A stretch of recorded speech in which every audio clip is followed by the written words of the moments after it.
Magandang araw mga kapatid, Nox Kipilag. Dito ulit tayo sa SYM, Pagpukan dito, Bulacan para mag-update dito sa Jet 4 RX 125 ng SYM. Ayan, kasi meron silang maganda balita ngayon about dito sa motor na to. So, ngayon alamin natin mga kapatid yung presyo, lalo na sa monthly installment. Bumaba po yung kanyang down payment, kaya mas magiging affordable na sa mga consumer ito. So, abangan po natin yan. Stay tuned tayo.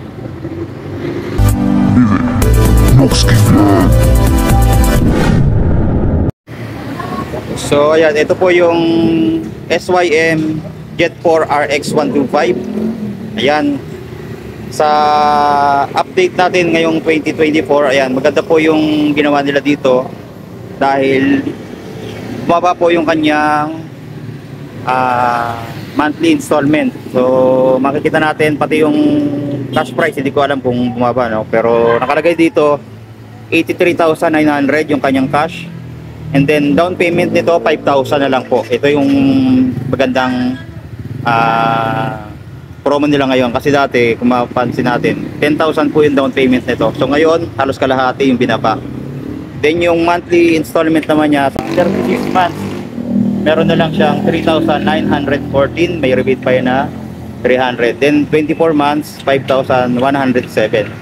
So dito hindi pa natin alam, wala pa siya nakalagay dito. So at least itong dalawa, meron na kayong idea kung magkano yung 3 taon tsaka yung 2 taon. So mas maganda kung may budget naman kayo, mas taasan nyo pa yung down payment, mas mababa pa yung magiging monthly installment nito. So makikita naman natin sa kanyang itsura, napaka forma din nitong motor na to, lalo na sa 125 category, naka naked handlebar na siya. So yung isang kagandahan dito. Then yung kanyang panel ay fully digital na rin. Ayan, ganda ng panel niya. Ayan, itatak dito na SYM. Then yung turn signals, ito meron siyang ilaw dito sa headlight. Then yung sa oil check, meron din siya, oh. Tapos ito na nga yung speedometer, then odometer andyan na. Tapos yung sa FI engine, then yung sa fuel, meron din siya dito. Sa pang maganda dito, yung kanyang fuel tank andito sa may harap, ayan, oh. So goods na goods yun, hindi ka na magbubukas dito sa kanyang compartment. Yun yung kagandahan. Tapos itong compartment niya, malaki yung space niya sa loob, so hindi na lang natin mabubuksan, ano, dahil wala siyang susi. Maraming nakapag-review din ito ng motor na to. Napakaganda ng kanyang performance, then matipid din sa gasolina, napakatahimik ng makina. Sa design niya, napaka-bulky din, kahit sabihin natin na 125cc lang ito. Sa fender pa lang makikita nyo na pati yung gulong, napakalaki po ng gulong na ito. Ayun yung fender niya, napaka-bulky, kulay black, tapos white yung combination. Ayan, black and white. Tapos dito sa side na to, makikita natin yung Jet 4 RX na nakalagay. Ayan, naka-impose na siya, no? So, magandang klase na rin. Tapos sa kanyang naka-shutter lock key na rin siya, no? Yun yung kagandahan. Then meron din siya dito, may lagay din siya ng hook dito, no? Tapos dito nga sa handle, ang ganda ng kanyang design, no? SYM. Then ano siya, kulay silver. Tapos sa mga switches, high and low, turn signal light, busina niya. Then dito sa kabila, meron siyang hazard switch. Ayan. Tapos yung electric starter naman niya dito. Tapos sa throttle, very soft din. Tapos mapansin natin yung mini visor pa siya dito, no? Gusto mo lagyan ng visor na malaki, pwede rin. Then yung signal light niya naka-separate, ayan. Pero halogen bulb pa. Pwede din natin yan palitan ng peanut bulb na LED. Tapos yung ilaw nito sa harap, ito, LED na yan. Ano? Ganda ng design. Then meron siyang parking light sa magkabilaang gilid. Ayan, kulay puti. Isa pa palang magandang function nito, ito, naka CBS na siya, oh. Combi brake system na. Ayan, oh.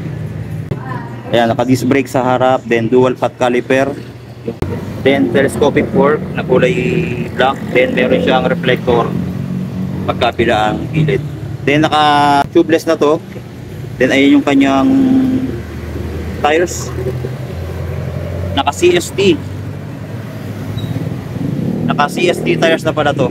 Ayan o, kaya magandang klase na rin. Then yung kanyang size ay 110 by 70 by 12 dito sa harap.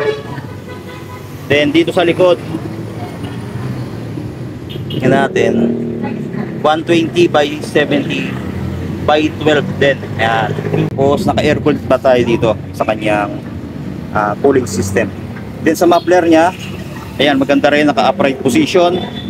May heat guard siya na malaki. Ayan o, sakop na sakop yung buong muffler niya. Then yung kanyang muffler, ayan, yung matte black finish. Then meron siyang pinakadulo dito. Ayan, o. Tapos sa ilalim, ay makita natin yung kanyang makina dyan. Or yung pinaka FI niya. Ayan o. Tapos silip na natin dito. Tapos meron siyang tire hugger sa loob. Ayan o, sobrang protektado yung ilalim natin kasi halos sagad na sagad siya o. Hindi siya matatalsikan talaga. Tapos may fender pa siya dito sa likod. Yan o.